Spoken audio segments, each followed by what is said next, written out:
नमस्कार दोस्तों, मैं अरविंद आचार्य आप सभी का आपके अपने ऑनलाइन प्लेटफॉर्म आरजी चैनल पर स्वागत करता हूं। किसी ने क्या खूब कहा कि मायूस मत हो बंदे, वजूद तेरा छोटा नहीं। मायूस मत हो बंदे, वजूद तेरा छोटा नहीं। तू वो कर सकता है जो किसी ने सोचा नहीं। तू वो कर सकता है जो किसी ने सोचा नहीं। आज हिंदी का एक महत्वपूर्ण अध्याय जिसे समास के नाम से जाना जाता है, उसके ऊपर हम लोग चर्चा करेंगे।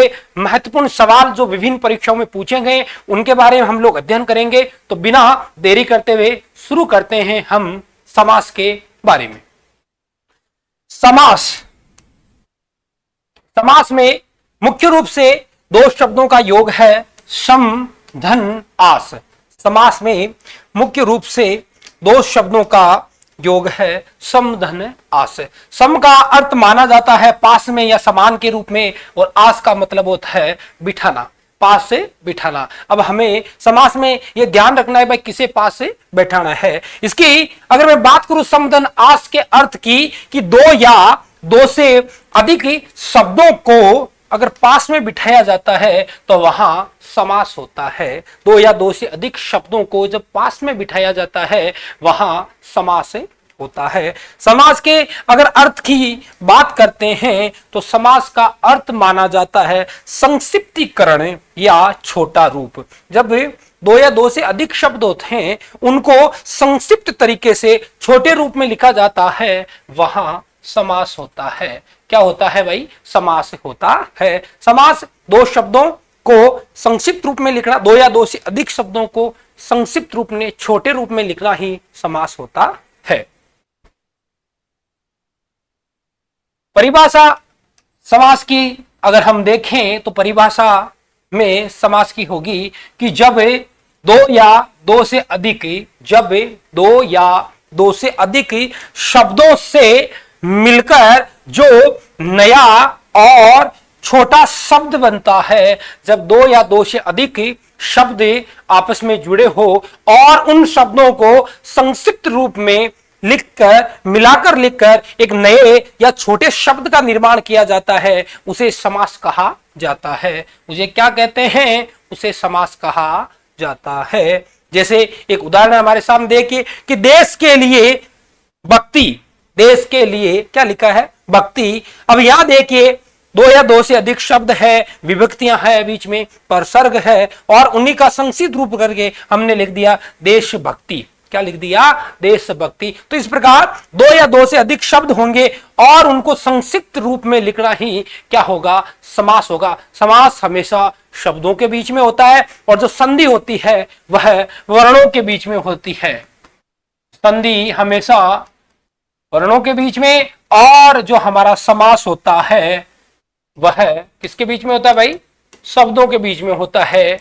ये आप लोग याद रखिएगा। तो समास दो या दो से अधिक जो शब्द होते हैं मिलकर एक नए शब्द का निर्माण करते हैं, संक्षिप्त शब्द का निर्माण करते हैं, छोटे शब्द का निर्माण करते हैं, वहां क्या होता है? समास होता है। देश के लिए भक्ति, इस दो या दो से अधिक शब्दों के लिए हमने एक समास शब्द बनाया, देशभक्ति। कौन सा बनाया? देशभक्ति। तो देशभक्ति क्या हो गया? हमारा समास शब्द हो गया। समास को, बहुत अच्छी बात है कि समास को समस्त पद या सामासिक पद भी कहा जाता है। समास को अन्य नाम से भी जाना जाता है भाई, समस्त पद के या सामासिक पदों के नाम से भी इसे जाना जाता है। जैसे अभी हमने उदाहरण देखा था देश के लिए भक्ति, तो देशभक्ति जो शब्द है ना, ये समास भी होगा हमारा, और इसे समस्त पद भी कहेंगे। इसे समास भी होगा, इसे समस्त पद भी कहेंगे और इसे सामासिक पद भी कहेंगे भाई। क्या कहेंगे? सामासिक पद भी।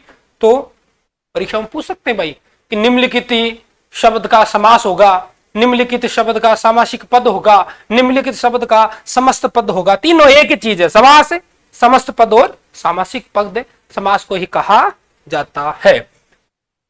तो समास को समस्त पद कहते हैं, समास को सामासिक पद भी कहा जाता है। समास होने पर, बहुत अच्छी बात है ध्यान रखना कि समास होने पर जो कारक के जो चिन्ह होते हैं और या जिन्हें विभक्तियां कहा जाता है, जिन्हें परसर्ग भी कहते हैं भाई। क्या कहते हैं? परसर्ग भी जिन्हें कहा जाता है। कारक चिन्हों का, विभक्तियों का या जो परसर्ग होते हैं, इनका क्या हो जाता है? लोप हो जाता है, ये हट जाती है और तभी हमारे सामने क्या बनता है? समास बनता है या समस्त पद बनता है। वही उदाहरण की बात वापिस, समास बनने पर क्या किया हमने? देश के लिए भक्ति जो हमारा वाक्य था, इसमें देखिए हमने के लिए जो हमारी विभक्ति थी, इसका हमने क्या कर दिया था? लोप कर दिया भाई।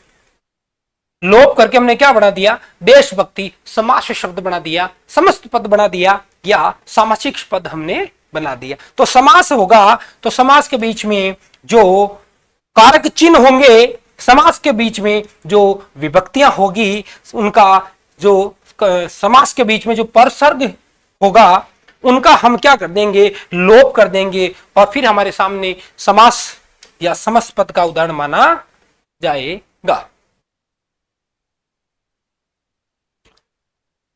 समास में मुख्यतः कितने पद होते हैं भाई? 2 पद होते हैं। आप लोग ये ध्यान रखना, मुख्यतः कितने पद होते हैं समास में? 2 पद होते हैं। देखिए शब्द होते हैं, शब्द को वाक्य में जब प्रयुक्त किया जाता है वो पद कहलाते हैं भाई। एक तरह से कहते हैं पद का मतलब क्या हो गया? हमारा शब्द ही हो गया। शब्द जब वाक्य में प्रयोग किया जाता है, किसमें रे?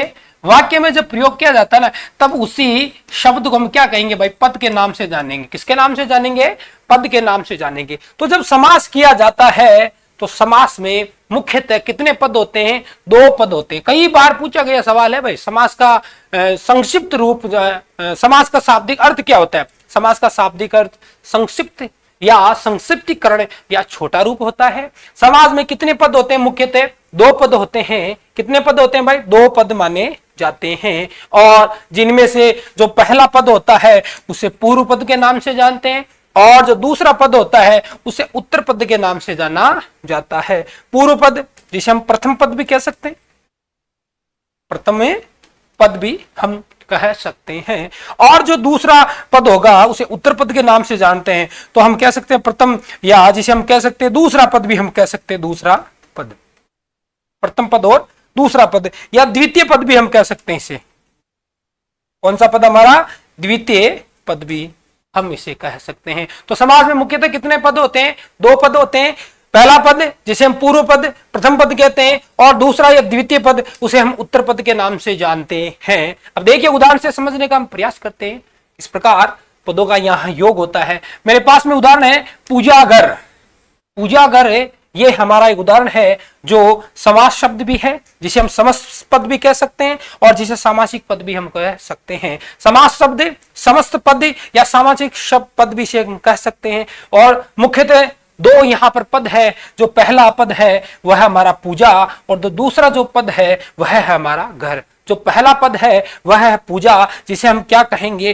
पूर्व पद कहेंगे। घर जो शब्द है वह दूसरा पद है हमारा, जिसे हम उत्तर पद के नाम से भी कहेंगे। तो हम कह सकते हैं भाई समाज में मुख्यतः 2 पद, प्रथम पद जिसे पूर्व पद के नाम से जानते हैं और दूसरा पद जिसे द्वितीय पद के नाम से भी जाना जाता है। और पद का अर्थ क्या होता है भाई? शब्द को कहा जाता है।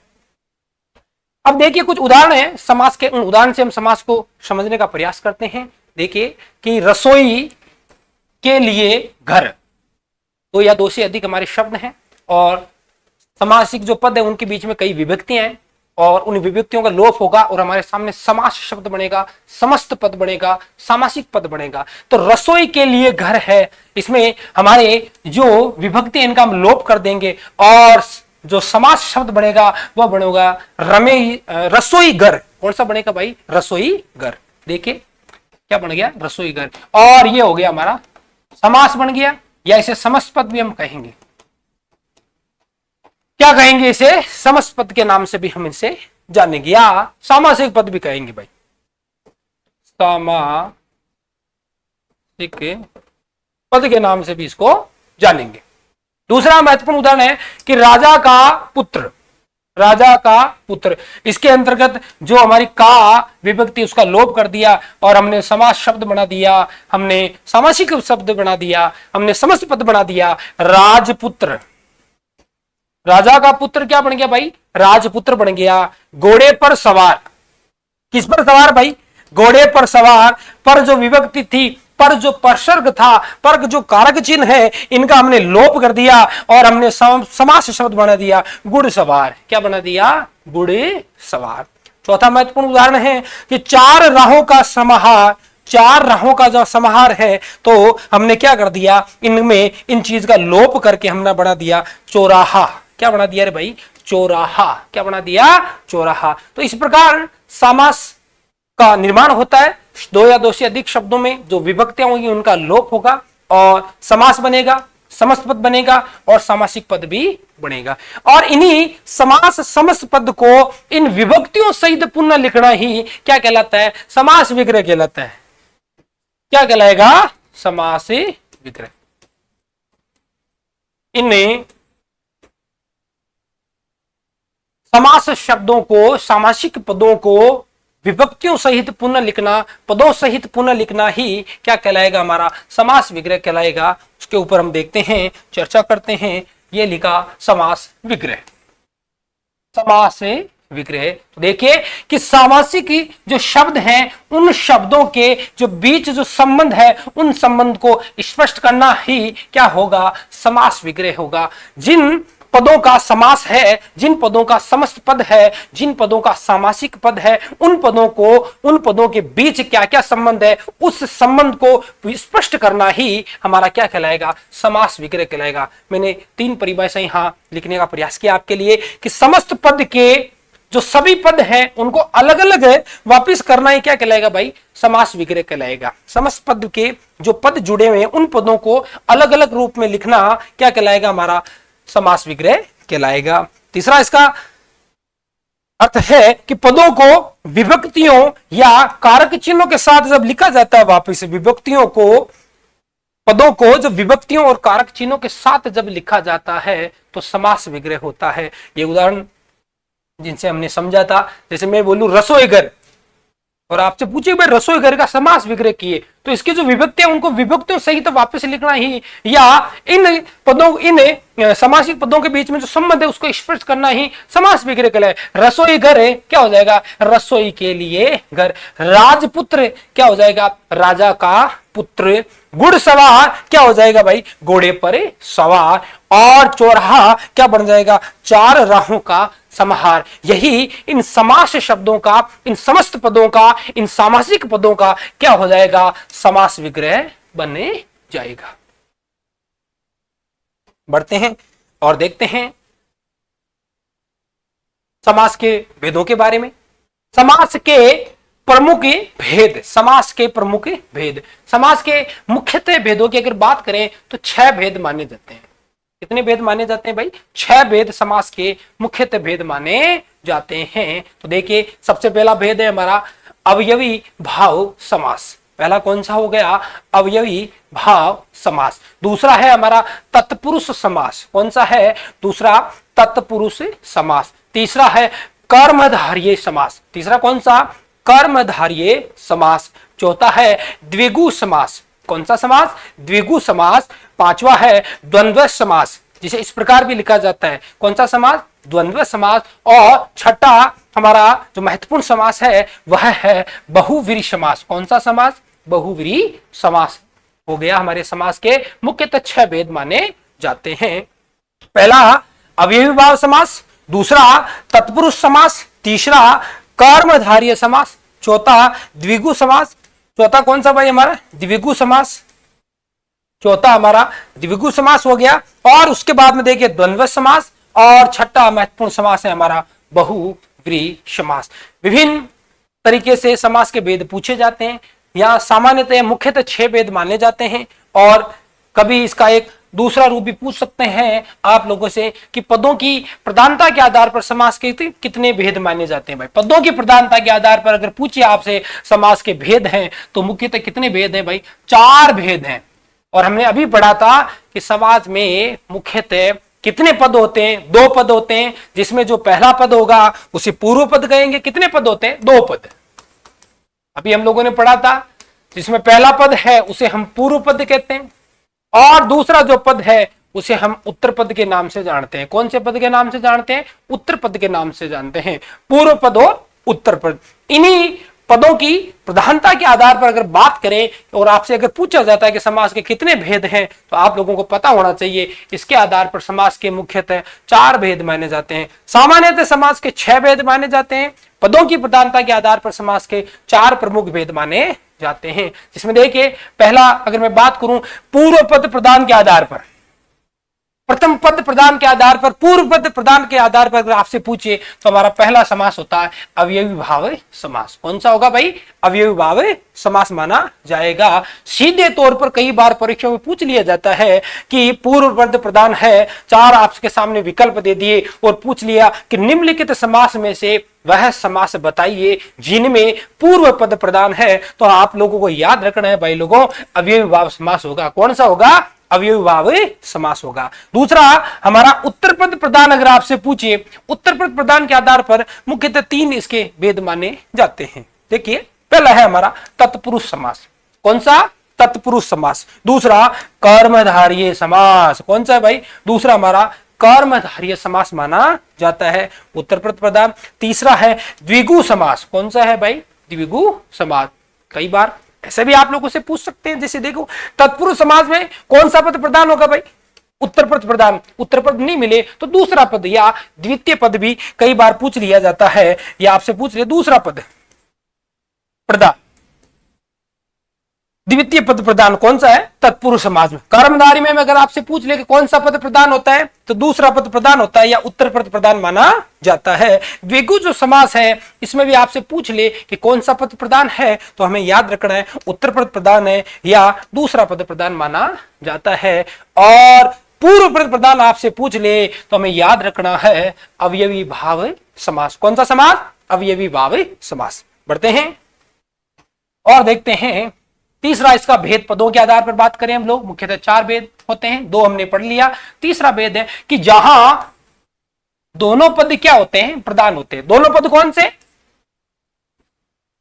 पूर्व पद और उत्तर पद। पूर्व पद और उत्तर पद की यहां बात हो रही है कि जहां दोनों पद अगर प्रदान हो तो वहां कौन सा समास का प्रकार माना जाता है भाई? द्वंद्व समास। कौन सा समास? द्वंद्व समास। तो सीधे से पूछ सकते हैं कि द्वंद्व समास में किस प्रकार के पदों की प्रधानता होती है? पूर्व पद प्रदान होता है या उत्तर पद प्रदान होता है या दोनों पद प्रदान होते हैं या दोनों ही पद प्रदान नहीं होते? तो याद रखिए आप लोग कि द्वंद्व समास के अंतर्गत हमारे दोनों पद कौन से? कि पूर्व पद और उत्तर पद, ये दोनों पद ही क्या होते हैं? समान माने जाते हैं। तीसरा चौथा इसका भेद है पदों की प्रधानता के आधार पर कि दोनों पद अप्रधान, दोनों ही पद अप्रधान। कौन सा समास? बहुव्रीहि समास। कौन सा समास? बहुव्रीहि समास। सीधे पूछ लिया कि दोनों पद अप्रधान होंगे और 4 विकल्प दे दिया, द्वंद्व समास दे दिया, एक में अवयवी भाव समास दे दिया, एक में तत्पुरुष समास दे दिया और एक दे दिया हमें बहुव्रीहि समास। तो याद रखना है मेरे प्रिय दोस्तों कि दोनों पद जहां अप्रधान होंगे वहां बहुव्रीहि समास होगा। कौन सा समास होगा?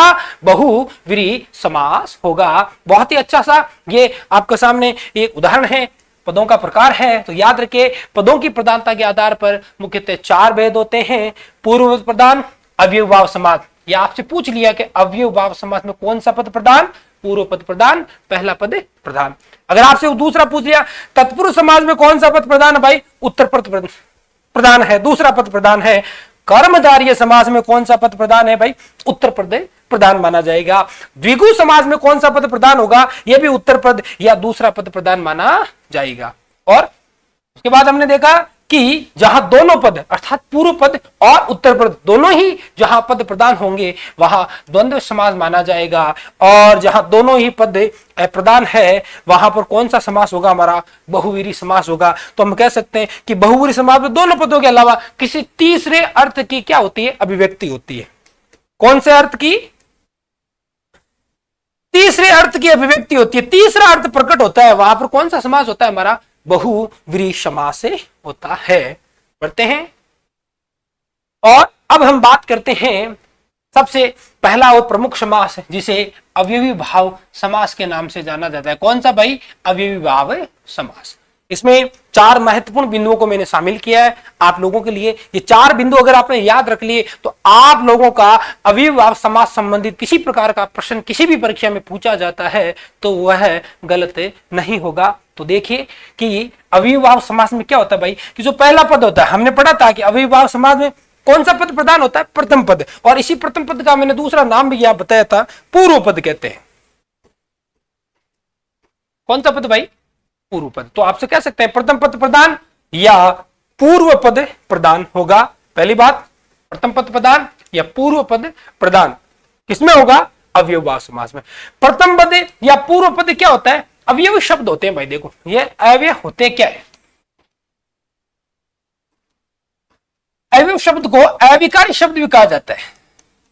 कौन से शब्द होते हैं भाई, अविकारी शब्द भी नहीं कहा जाता है। कुछ ऐसे शब्द हम जिसे मान सकते हैं भाई, है ना, ऐसे शब्द जिनका रूप है ना, जिनका रूप है ना, लिंग, वचन, काल, कारक के आधार पर परिवर्तित नहीं होता है, परिवर्तित नहीं होता है।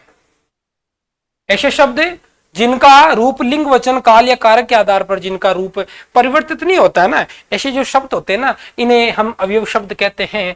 जैसे होता है ना आज, ना, तथा, यथा, है ना, अभी, ठीक है, भर, तक, ये कुछ ऐसे शब्द होते हैं भाई जो हमारे अवयव शब्द कहलाते हैं। तो अविभाव समास में हमने चार नियम में पहला नियम देखा, प्रथम पद या पूर्व पद इसमें प्रधान होता है, और पूर्व पद या प्रथम पद अवयवी होता है। पूर्व पद या प्रथम पद उपसर्ग होते हैं भाई, ये ध्यान रखना, बहुत अच्छी सी बात है। जहां उपसर्ग का प्रयोग किया जाएगा और समास का सवाल आपसे पूछा जाएगा ना, तो वहां हमें याद रखना है अव्ययभाव समास से होता है। और एक बहुत ही अच्छी बात है कि जहां शब्दों की पुनरावृत्ति हो रही बार बार, जैसे घर घर की पूछ लिया, पल पल पूछ लिया, अगर इस पर रातों रात पूछ लिया, तो ऐसे शब्दों की जब पुनरावृत्ति हो रही है ना, वहां पर भी कौन सा समास होगा, हमारा अव्ययभाव समास से होगा। तो चार महत्वपूर्ण बिंदु जिससे हमें अव्ययभाव शब्दों की पहचान होती है, अव्ययभाव समास शब्दों की हमें पहचान होती है कि जहां प्रथम पद या पूर्व पद प्रधान होगा, जहां प्रथम पद या पूर्व पद अवयवी होगा, जहां प्रथम पद या पूर्व पद उपसर्ग होगा, और शब्दों की जहां पुनरावृत्ति होगी वहां पर हमारा अव्ययभाव समास से होगा। तो देखते हैं अव्ययभाव के महत्वपूर्ण उदाहरण और समझने का हम लोग प्रयास करते हैं। सबसे अच्छा सा आपके लिए अव्ययभाव का उदाहरण है यथाशक्ति। देखो ये है यथाशक्ति जो शब्द है, ये समास शब्द है, अभी हमने चर्चा की थी, समास हो गया। इसे ही हम क्या कहेंगे भाई, समस्त पद कहेंगे, और इसे ही हम सामासिक शब्द भी कहेंगे, सामासिक पद भी इसे हम लोग कहेंगे। किसको कहेंगे भाई, यथाशक्ति को।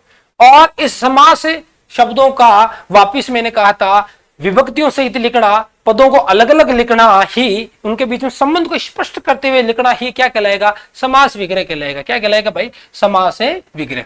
क्या कहलाएगा, मैं यहां लिख देता हूं, समास विग्रह।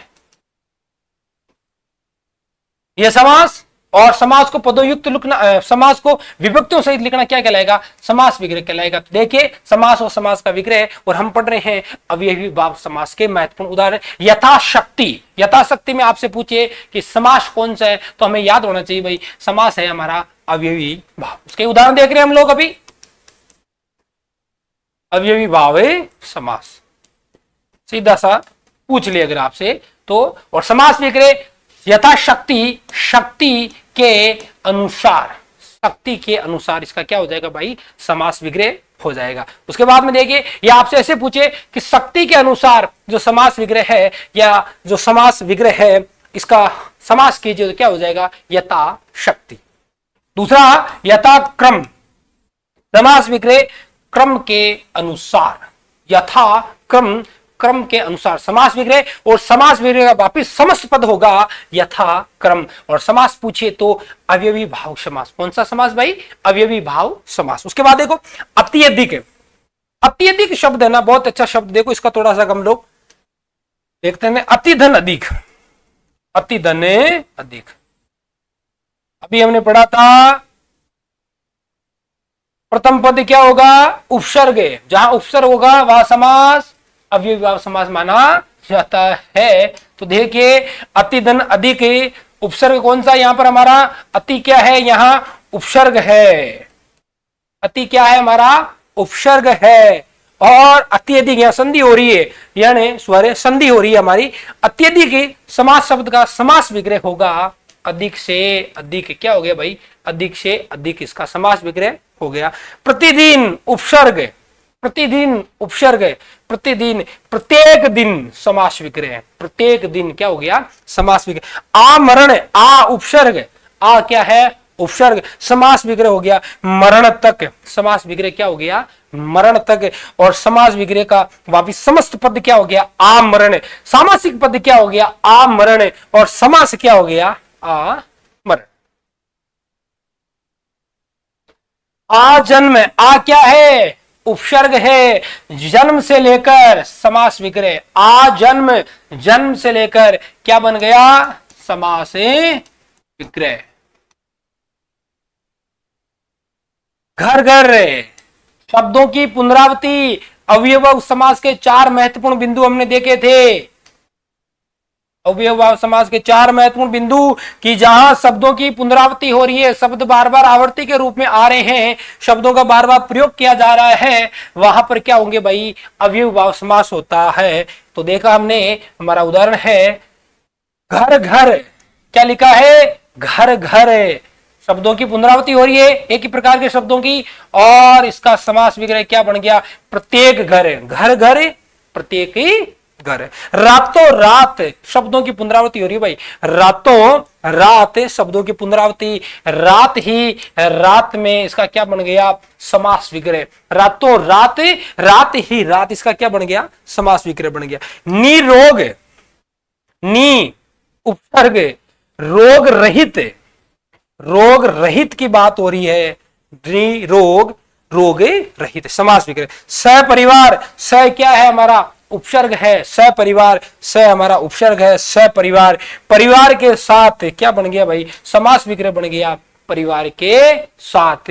तो आ जन्म, जन्म से लेकर घर घर, प्रत्येक घर, हर घर कह सकते हैं हम लोग, हर घर भी कई बार लिखा होता है भाई, देख रहे हर घर, या एक ही घर को न छोड़कर, है ना, एक ही घर को न छोड़कर। रातों रात, रात ही रात में, निरोग रोग रहित, और सपरिवार परिवार के साथ।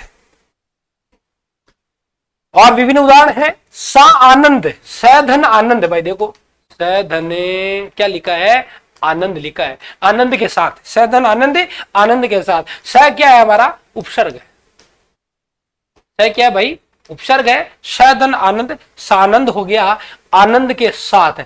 बहुत अच्छा सा उदाहरण है, क्योंकि आप जब परीक्षा में देखोगे ना, तो आपको यहाँ पता होना चाहिए भाई, यहाँ पहला उपसर्ग अगर पूछ ले तो सा उपसर्ग नहीं है यहाँ पर, है ना, ये ध्यान रखना है। उपसर्ग कौन सा है, स उपसर्ग है, स धन आनंद, संधि हो रही है हमारी यहाँ पर तो है, और संधि हो रही है, दीर्घ स्वर संधि हो रही है। लेकिन यहाँ बात हम समास की कर रहे हैं, तो समास में इसका विग्रह हो गया आनंद के साथ। प्रतिवर्ष, उपसर्ग कौन सा, प्रति, कौन सा, प्रति, हर वर्ष, प्रतिवर्ष क्या हो गया भाई, हर वर्ष हो गया। यावत जीवन, बहुत ही अच्छा शब्द है ये, यावत जीवन, यावत धन जीवन की बात हो रही है। तय के सामने जय आ गया, इसलिए तय का भी क्या बन गया, जय बन गया। संधि है हमारी, व्यंजन संधि का ये उदाहरण है। यावत जीवन है, या समास की बात हो रही है, तो यावत जीवन का समास विग्रह हो गया जीवन पर्यंत, या जीवन भर भी कह सकते हैं भाई, जीवन पर्यंत या जीवन भर। प्रत्याशा, बहुत ही अच्छा शब्द, देखो प्रतिधन आशा, हमें संधि में भी हमने पढ़ा था, उपसर्ग में भी हमने पढ़ा था, प्रतिधन आशा, प्रत्याशा। उपसर्ग कौन सा हमारा, प्रति, और जहां उपसर्ग होता है और समास पूछ लिया जाता है ना, वहां अगर आप ध्यान रखना, समास कौन सा हो जाएगा हमारा, अव्ययी भावे समास। कौन सा समास है, अव्ययी भाव समास होता है। तो प्रतिधन आशा, प्रत्याशा, और इसका समास विग्रह आशा के बदले आशा, प्रत्याशा, आशा के बदले आशा और प्रत्याशा। और मुझे आशा है कि समास का जो ये भाग है वो आप लोगों को पसंद आए, और मेहनत कीजिए। मिलते हैं उसके नए अध्याय के साथ में। जय हिंद, जय भारत।